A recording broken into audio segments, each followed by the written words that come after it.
الحمدللہ رب العالمین والصلاة والسلام علی سید الانبیاء والمرسلین وعلی آلہ واصحابہ اجمعین اما بعد فاعوذ باللہ من الشیطان الرجیم بسم اللہ الرحمن الرحیم لن تنالوا البر حتی تنفقوا مما تحبون صدق اللہ العظیم۔ محترم ناظرین اکرام، رمضان المبارک بہت ساری نیکیوں کو اپنے ساتھ لے کر آتا ہے، اور رسول اللہ صلی اللہ علیہ وسلم کے رمضان کی نیکیوں میں سے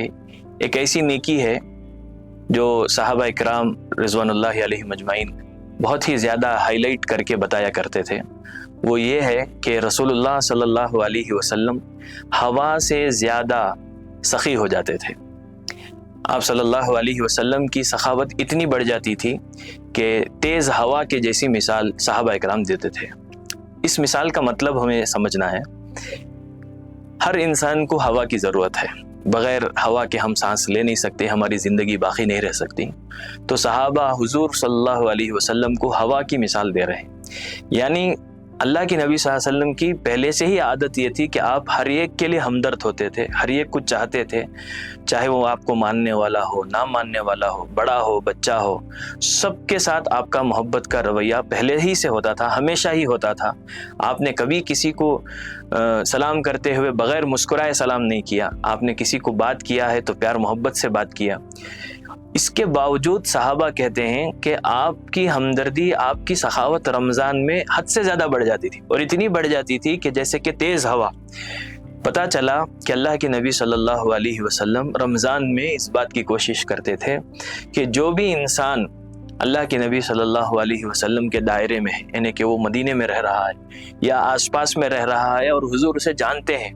تو حضور صلی اللہ علیہ وسلم کوشش کرتے تھے کہ ہر انسان کی خیر خبر لی جائے، اس کی پریشانی اگر ہے تو اس کی پریشانی دور کی جائے، اگر کوئی بیماری ہے تو اس کی عیادت کی جائے۔ ہر طرح سے اللہ کے نبی صلی اللہ علیہ وسلم انسانوں کو فائدہ پہنچانے کی کوشش کرتے تھے۔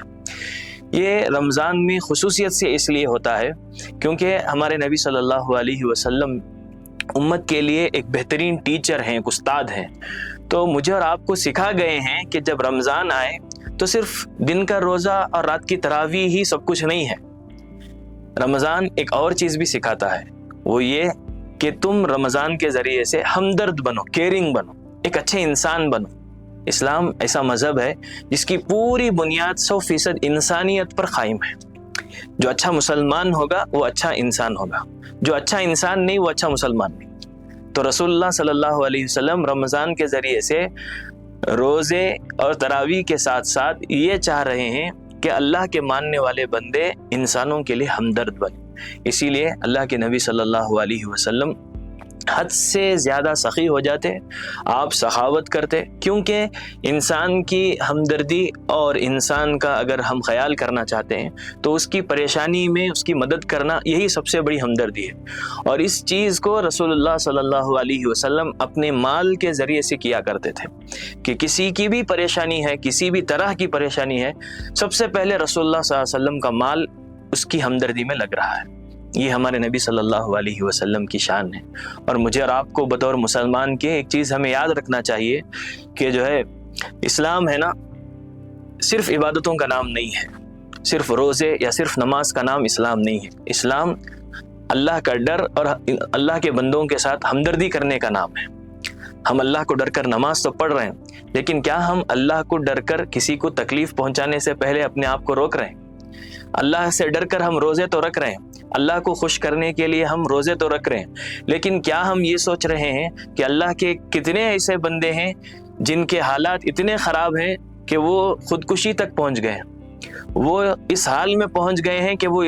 اللہ کو بھول جائیں، اللہ سے دور ہو جائیں؟ کیا ہم کبھی اللہ کی محبت میں ان کی مدد کرتے ہیں؟ خود حدیث میں آتا ہے کہ اللہ کے نبی صلی اللہ علیہ وسلم نے فرمایا، حدیث قدسی ہے کہ اللہ قیامت کے دن بندوں سے پوچھے گا کہ میرے بندے میں بھوکا تھا لیکن تو نے میری مدد نہیں کی۔ بندہ کہے گا اللہ تو دنیا کو کھلانے والا ہے، تجھے بھوک کیسے لگے گی؟ تو اللہ کہیں گے تیرے پڑوس میں، تیرے جاننے والوں میں، تیرے رشتہ داروں میں ایک آدمی بھوکا تھا، اگر تو اس بھوکے کو کھلا دیتا تو مجھے وہاں پاتا۔ تو مجھے اور آپ کو سمجھنا ہے کہ اسلام صرف عبادتوں کا نام نہیں ہے، اسلام میں عبادتیں ایک حصہ ہیں، اس کے علاوہ اسلام ایک بہت بڑا دین ہے، پیدا ہونے سے لے کر مرنے تک ہر چیز کو سکھاتا ہے، اور اس میں ہمارے نبی صلی اللہ علیہ وسلم سے جو ہم کو بہت ہائیلائٹڈ نیکی اور بہت زیادہ جس پر حضور نے فوکس کروایا ہے امت کا، وہ نیکی ہے ہمدردی، وہ نیکی ہے سخاوت۔ اور اسی لیے اللہ تعالیٰ نے قرآن مجید میں کہا، میں نے خطبے میں یہ آیت پڑھی، لن تنالوا البر حتی تنفقوا مما تحبون، تم لوگ نیک بن ہی نہیں سکتے جب تک کہ تم وہ چیز اللہ کے راہ میں نہ دو جو تم کو سب سے زیادہ پسند ہے۔ اور ہمارا سخاوت کا معاملہ یہ ہے کہ ہم وہ چیز اللہ کے نام پر دیتے ہیں جو ہم کو پسند نہیں ہے یا ہم کو اس کی ضرورت نہیں ہے۔ خاص کر دیکھا جاتا ہے کہ رمضان کے مہینے میں جو سخاوت ہوتی ہے وہ ساڑیوں سے، ٹاول، لنگی، یہ چیزیں بانٹ کر دی جاتی ہیں، اور بعض لوگ راشن وغیرہ بانٹتے ہیں،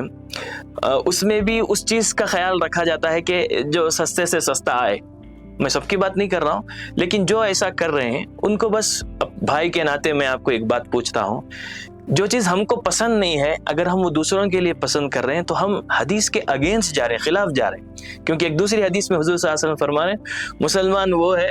جو اپنے بھائی کے لیے وہی پسند کرے جو خود کے لیے پسند کرتا ہے۔ تو پھر ہم سوچیں کہ سخاوت کا مطلب یہ نہیں ہے کہ وہ چیز دی جائے جو ہم کو ضروری نہیں ہے یا ہم کو اب اس کی ضرورت نہیں ہے۔ سخاوت کا مطلب یہ ہے وہ چیز دی جائے جو میرے لیے سب سے زیادہ پسندیدہ ہے۔ اسی لیے اللہ کے نبی صلی اللہ علیہ وسلم سے ہم کو ملتا ہے کہ حضور صلی اللہ علیہ وسلم نے اپنی پسندیدہ چیزیں لوگوں کو دی ہیں۔ صدقہ، خیرات، یہ تو بات کی چیزیں ہیں، تحفے میں بھی اللہ کے نبی صلی اللہ علیہ وسلم کی عادت یہ تھی، کبھی کسی نے حضور صلی اللہ علیہ وسلم کی کسی چیز کی تعریف کی، کہا کہ یہ بڑی اچھی چیز ہے، حضور صلی اللہ علیہ وسلم نے وہ چیز ہی ان کو تحفے میں دے دی کہ اگر تمہیں اچھا لگا ہے تو رکھو، یہ تمہارے پاس رہے گا تو مجھے خوشی ہوگی۔ یہ اسلام ہے۔ اگر ہم حضور کے جیسا رمضان گزارنا چاہ رہے ہیں تو ہم بھی سخاوت کریں۔ اسی لیے اللہ کے نبی صلی اللہ علیہ وسلم نے افطاری کروانے والے کے لیے کیا کہا کہ اگر کوئی کسی کو افطاری کرائے تو اللہ تبارک و تعالیٰ اسے میرے ہاؤس سے پانی پلائیں گے، جنت کے نہروں سے پانی پلائیں گے۔ صحابہ نے پوچھا کہ حضور، ہم میں سے ہر ایک کو اتنی طاقت نہیں ہے کہ کسی کو پیٹ بھر کر افطاری کرائیں، غربت کا حال ہے، تو ہم خود کھجور پانی پہ افطاری کر رہے ہیں، ہم دوسروں کو کیسے کرائیں؟ اللہ کے نبی صلی اللہ علیہ وسلم نے جواب میں کہا کہ اگر تم ایک گھٹ پانی پلاؤ گے یا ایک کھجور کے ٹکڑے سے بھی کسی کا افطار کراؤ گے تو اس پر بھی اللہ تم کو یہ ثواب دیں گے، اس کے روزے کا ثواب بھی ملے گا، تمہارے روزے کا ثواب بھی ملے گا۔ تو یہ جو فضیلت اللہ کے نبی صلی اللہ علیہ وسلم نے سنائی، اسی لیے سنائی تاکہ میں اور آپ سخی بن سکیں۔ دیکھیے، جو مال کی نیکی ہوتی ہے یہی سب سے بڑی نیکی ہے، مجھے اور آپ کو سمجھنے کی ضرورت ہے۔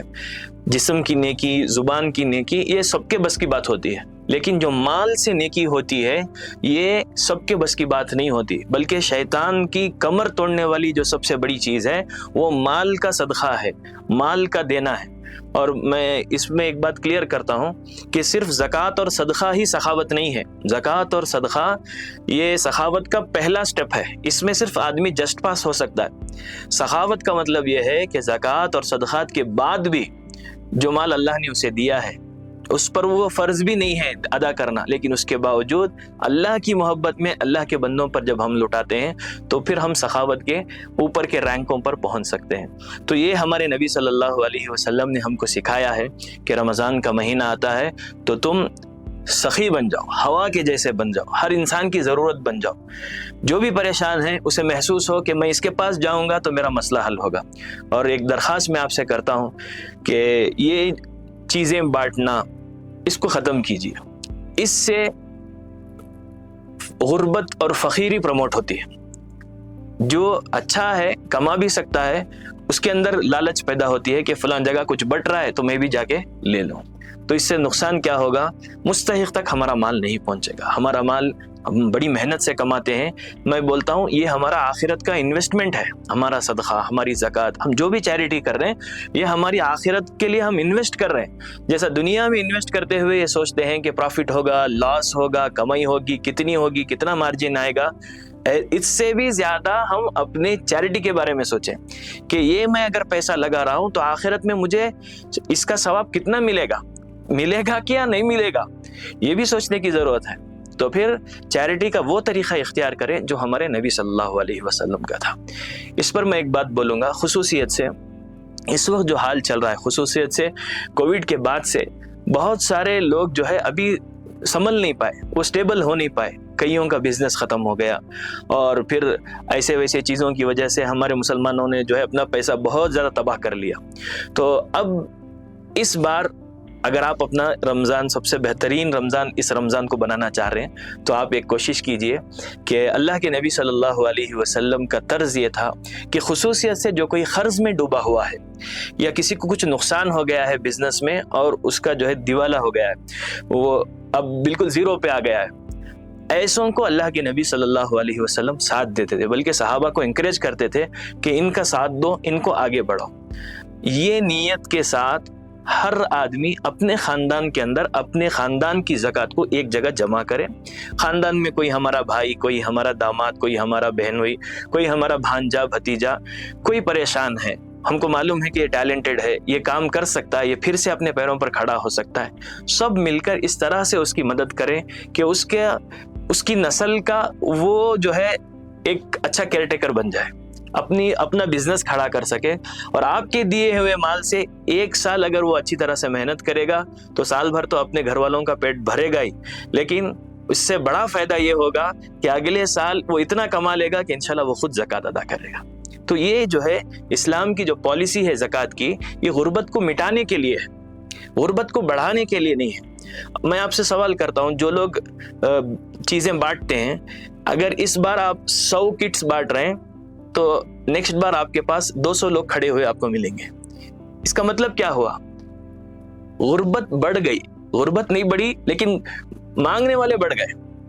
تو اس سے کیا ہوگا؟ جو مستحق نہیں تھا اس تک بھی آپ کا مال گیا، اس نے کھایا، آرام کیا، آپ کا آخرت کا انویسٹمنٹ بیکار ہو گیا۔